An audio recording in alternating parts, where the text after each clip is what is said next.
Environmental study is a multidisciplinary academic field which systematically studies human interaction with the environment. Environmental studies connect principles from the physical sciences, economics, the humanities, and social sciences to address contemporary environmental issues.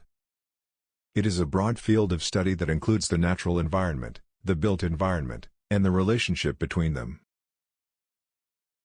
The field encompasses study in basic principles of ecology and environmental science, as well as associated subjects such as ethics, geography, anthropology, policy, education, politics, urban planning, law, economics, philosophy, sociology and social justice, pollution control and natural resource management.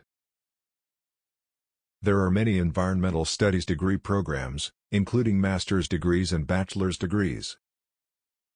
Environmental studies degree programs provide a wide range of skills and analytical tools needed to face the environmental issues of our world head-on. Students in environmental studies gain the intellectual and methodological tools to understand and address the crucial environmental issues of our time and their impact on individuals, society, and the planet. Environmental education's primary goal is to instill in all members of society a pro-environmental thinking and attitude. This will help to create environmental ethics and raise people's awareness of the importance of environmental protection and biodiversity.